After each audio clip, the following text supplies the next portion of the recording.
அழகாக நான் டிஎஸ் பேசுகிறேன். நீங்கள் நம்ம பார்க்க போகிற சீரிஸோட நேம் வந்து டாக்டர் ஸ்டோன் சீசன் 4 எபிசோட் 17 தான் நீங்கள் நம்ம பார்க்க போகிறோம். அதனால் நீங்கள் நம்ம சேனலுக்கு போய் சேர்ந்து உங்களால் முடிச்சு சாப்பிட நம்ம சேனலுக்கு சப்ஸ்கிரைப் பண்ணி சப்போர்ட் பண்ணுங்கள். அது மட்டும் இல்லாமல் அது கூட இருக்க விளக்கணும் வச்சுக்கோங்க. அப்போ தான் நான் அப்புறம் அடுத்தது வீடியோ எல்லாமே நோட்டீஸ் வரும். வழக்கம் போல இந்த எபிசோட் பிரமாதமாக இருக்க போது 3 ஜொலிக்கு ஸ்கிப் பண்ணாமல் பொறுமையாக பாருங்க. இந்த வீடியோ பிடிச்சிங்களாமே கமெண்ட்ல உங்களுக்கு பிடிச்ச அமைச்சு பண்ணுங்க. நானுமே பார்த்து தெரிஞ்சுக்கிறேன். என்னோட எக்ஸ்பிளேஷன் பிடிச்சிருந்தா மட்டும் இந்த வீடியோக்கு ஒரு லைக் பண்ணுங்க. சரிங்க, நம்ம கதை உள்ள போகலாமா? ஸ்டான்லி இன்னொரு பக்கம் உங்களால் இதுக்கப்புறம் தப்பிக்க முடியாது, உங்களுக்காக நான் வந்துருக்கேன் அப்படின்ற மாதிரி அந்த இடத்த விட்டு கிளம்புறான் தன்னுடைய ஜெட்டில். ஸ்டான்லி போன முறை வந்தது வேகத்தை விட இப்போ பல மடங்கு அதிகமான வேகத்தோட வந்துட்டு போலாம் நோக்கி. கவலைப்படாதீங்க, அது கூட இந்த மவுண்டன் நம்ம தாண்டில அப்படின்னு டைஜு மாமாவும் சொல்றான். உண்மை தாண்டா, அதை தாண்டி தான் ஃபேமஸான அமேசானே இருக்கு மச்சான், கவலைப்படாத. அது நமக்கு இயற்கையான ஒரு பேரியரா செயல்பட போகுது. அந்த மரங்களே என்ன ஜெட்ல வரவனுங்களால நம்மள கீழே இருந்தா கூட பார்க்க முடியாது.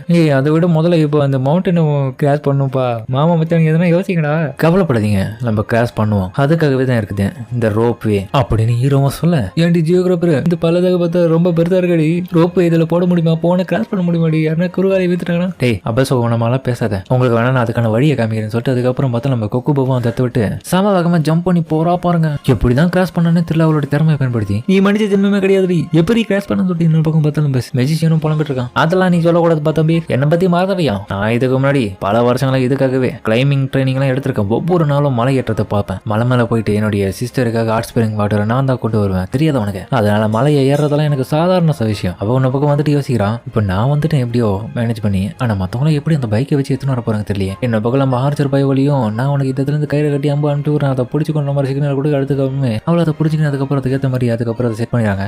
இதுவாப்பா ரோப்பு, இதை வச்சு எப்படி நம்ம இந்த இடத்த விட்டு அந்த சைடுக்கு கிராஸ் பண்றது? கவலைப்படாத, நமக்கு இன்னொரு பக்கம் இந்த ஒயர் இருக்கு, இந்த ஒயரை பயன்படுத்துவோம். என்னது செங்கோ, எப்படா கொக்கா அனுப்ப போற? அவகிட்ட போன் கூட இல்லடா, எப்படா இதை பிடிச்சிப்பாவே? ஏடா அதுக்கெல்லாம் யோசிச்சிருக்க மாட்டேன்னு நினைச்சேன். என்ன வெயிட் பண்றான், இந்த ரோப் வழியாவே செட் பண்ணி அனுப்பலாம். இந்த ரோப் வழியா தான் ஒயரோ செட் பண்ண போறான். என்னது நான் சொல்றது கேக்குதா சிங்கப்பெண்ணே, வாய முறா, நல்லாவே அவளுக்கு கேக்குது. டேய் இதெல்லாம் பழங்கால நினைவுல ஞாபகப்படுத்துற மச்சான், சூப்பரா இன்னைக்கு. உண்மைதான்ப்பா, லோ லெவலான டெக்னாலஜி 19ஸ்ல இருந்தது இப்பவும் உதவி செய்து. அதுக்கப்புறம் கோகோ அவங்க கிட்ட கொடுக்குற எல்லா விதமான டிவைஸையும் எடுத்து அவன் அதுக்கேற்ற போல செட் பண்ணிக்கிறான். ஒரு வழியா ஒரு சின்ன சிம்பிளான ரோப் உருவாக்கிட்டாங்க. ஏய் பயங்கரமா இருக்கட ரோப்.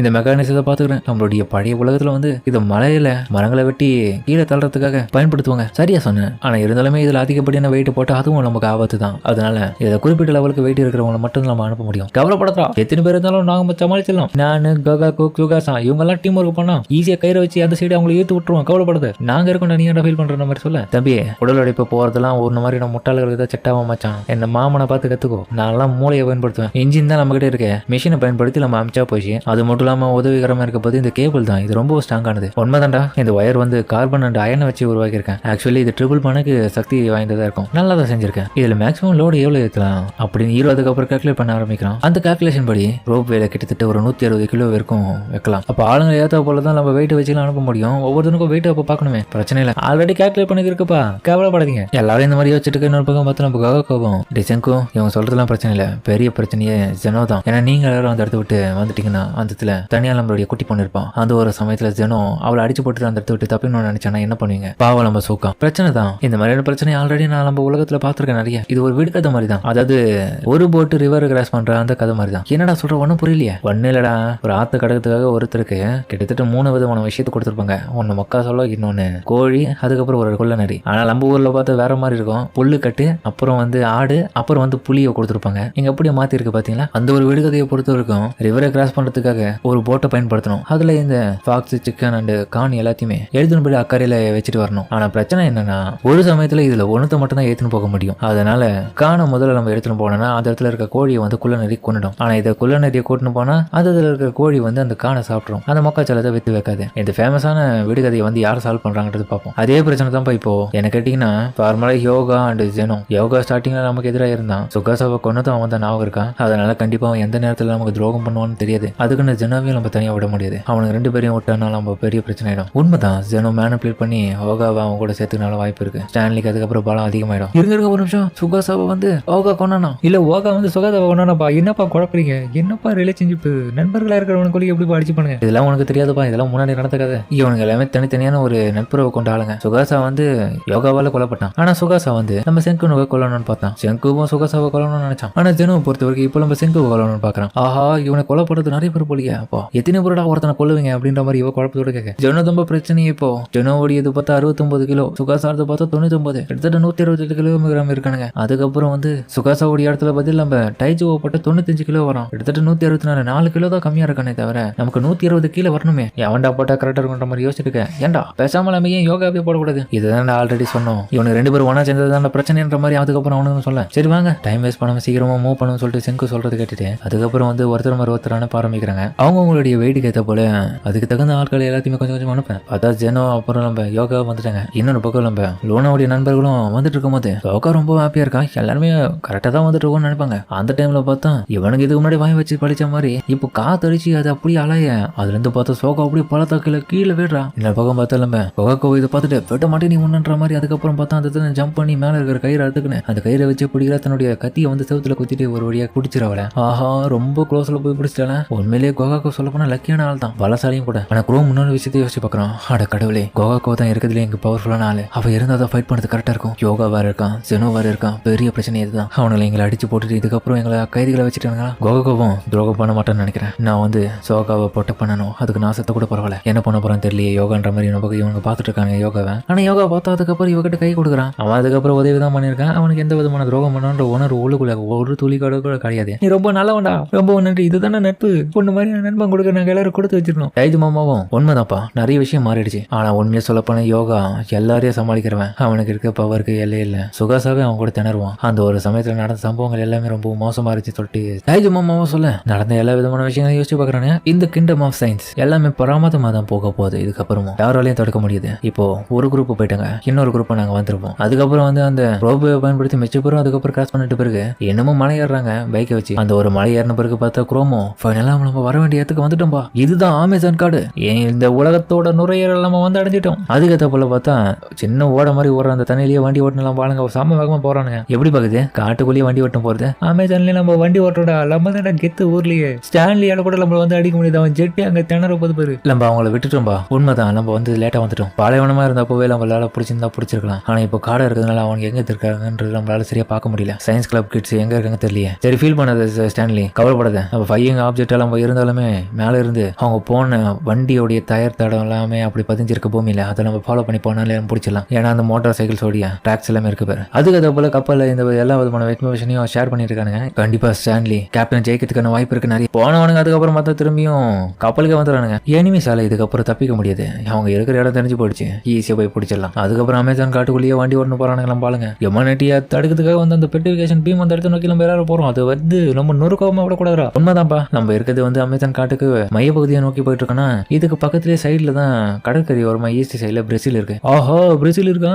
ஏய் இந்த அமேசான் காடை முழுமையா கிராஸ் பண்ணப்பா செங்குவோம். ஆமாண்டா ஆமா, இங்க மனிதர்களையே கடிச்சு கொதறக்கூடிய வித்தியாசமான உயிரினங்கள்லாம் இருக்குது. 10 பில்லியன் டைம்ஸ் அதுங்க ரொம்ப மோசமானது. அதுங்கிட்ட தப்பிக்கிறது கஷ்டம். என்னடா சொல்ற, அதுங்க என்னடா பிரச்சனை, அப்போ எதிர அது வரப்போதுன்ற மாதிரி இவனும் கேட்க மெஜிஷியன் கவலைப்படாதீங்க, அது எல்லாமே பூச்சிகள் தான். ஆனா அந்த பூச்சிகளை உங்களுடைய உயிர் எடுக்கக்கூடியதுங்க. பாராசைட்டிக் சாண்ட் ஃபிளக்ஸ் இருக்கு, அப்புறம் ரத்தத்தை உறிஞ்சக்கூடிய பக்ஸ் இருக்கு, ஏன் பெரிய பெரிய ஜெயிண்ட் லீச்சஸ் கூட இருக்கு, அதான் அட்டைப்பூச்சி. அதுங்க உங்களை கொண்டுடும். இருந்தாலும் கவலைப்படாதீங்க, உங்களுக்காக தான் காலில் இது போறதுக்காக கொடுத்துருக்கேன். இது பர்ஃபெக்டா வேலை செய்யும். எல்லா விதமான டிராவலர்ஸ் அட்வென்ச்சர்ஸ் இதை தான் போட்டு போவாங்க காட்டுக்கெல்லாம் போனோம். அதுக்கப்புறம் எல்லாரும் அதை போட்டு தண்ணிக்குள்ள நடந்து போக எப்ப இது ரொம்ப கம்ஃபர்டபுளா இருக்குல்ல. ஆமாமா, அப்புறம் அந்த இதுல இருக்க மிருகங்களை பார்க்க அது எல்லாமே ரொம்ப டிஃப்ரெண்டா இருக்கு. இவங்க அமேசான் காட்டுக்கு வந்துட்டாங்க. சோக்காவும் ஏன் பண்ண இதை சாப்பிடலான்ற மாதிரி நம்ம மெஜிஷியனை பார்த்து கேட்க, ஆஹா டே அது என்ன பழம் தெரியுமாடி.